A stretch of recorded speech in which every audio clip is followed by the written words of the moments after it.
အားလုံးပဲမင်္ဂလာပါရှင်။တကြံလဲရောက်တော့မှာဆိုတော့မုံတို့တွေမနစ်ကတော့တကြံမှာရွှေအေးလှုပ်ရှားကြတဲ့ဗီဒီယိုလေးကိုအမှတ်တရအနေနဲ့တင်လိုက်ပါရဲ့ရှင်။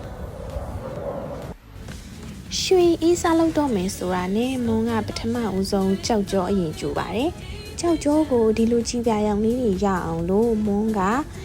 ရုံးကနေပြီးတော့ပန်းလေးတွေခူးပြီးတော့လုပ်တာပါ။ဒီပန်းလေးတွေပါ။အောင်မဲညိုလို့ခေါ်ပါတယ်အရင်ဆုံးကြောက်ကြောမှုတစနဲ့တကြားနှစ်စကိုရောသမနေအောင်လို့အရင်မှွေပါမယ်အချိုကြရင်အချိုထည့်လို့ရပါတယ်ပြီးရင်ရေ 0.75 လီတာလောက်ထည့်ပါမယ်ရေတပူး1 လီတာဖို့အလောက်ချန်ထားပါမယ်ပြီးရင်မီးအေးနဲ့မှွေပါမယ်ပန်းလေးတွေကိုရေနွေးဆူဆူတဲ့ကိုထည့်ပြီးရင်ဒီလိုမျိုးအယောင်လေးရပါမယ်အဲ့ဒါကိုခုနကတော့ကြိုထားတဲ့ပွက်ပွက်ဆူနေတဲ့ကြောက်ကြောရည်တွေကိုလောင်းထည့်လိုက်ပါမယ်ရှင်9မိနစ်လောက်မီးဖို့ပေါ်တင်ထားပြီးတာနဲ့အစင်းစင်းပြင်ထားတဲ့မိုခွက်လေးတွေကိုထည့်ပါမယ်ဒါကတော့အုံနို့တစ်ထပ်အတွက်နောက်တအိုးကြိုတာပါအုံနို့ကိုလည်းအသင်းပြင်ထားတဲ့မိုလေးတွေကိုထည့်ပါမယ်နှစ်ထပ်လိုချင်တော့ခုနကတော့အကြည်ရောင်လောင်းထားတဲ့အပေါ်ထပ်ကနေပြီးတော့ထပ်ပြီးတော့အုံနို့လေးတွေကိုလောင်းပါမယ်ရှင်ဒီဘက်ကတော့အကြည်ရောင်တီးသက်မှာဟိုဘက်ကတော့နှစ်ထပ်ကြောက်ကြောလေးတွေပါဒီလိုမျိုးလေးရပါမယ်အုံနို့တစ်ထပ်အကြည်ရောင်တစ်ထပ်ပေါ့နော်ကြည့်ပါအောင်ချစ်စရာလေးရသွားတာ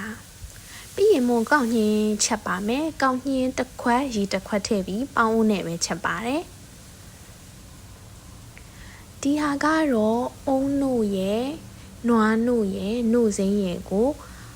ကြိုထားတာပါတကြားလေးနည်းနည်းထည့်တယ်စားလေးနည်းနည်းထည့်တယ်အချိုးစားတော့ကိုလိုချင်တဲ့အရာအတိုင်းအဆင်ပြေလို့ကြိုလို့ရပါတယ်ရှင်ဒီမှာကြောက်ကြောလေးတွေရပါပြီဒါကတော့အကြည်ရောင်လေးပြီးရင်ကြောက်ကြောလေးတွေကိုလှီးပါမယ်မွန်ဒီအပိုင်းလေးကိုနည်းနည်းများများလေးထည့်ထားတယ်မွန်ရဲ့ကြောက်ကြောလေးတွေရမ်းလှလို့ကြောက်ကြောလေးတွေအကုန်လုံးကိုလှီးလိုက်ပါမယ်ရှင်ပြီးသွားရင်တော့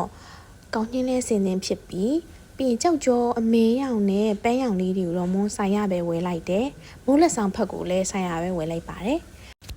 အားလုံးပြီးသွားရင်တော့အရင်အရသာရှိတဲ့ရွှေရင်အေးလေးကိုစားလို့ရပါပြီရှင်မွန်းကပေါမုတ်လေးထည့်ထားပါတယ်ရွှေရင်အေးရဲ့အသက်ကအုံနို့ရေပေါ့နော်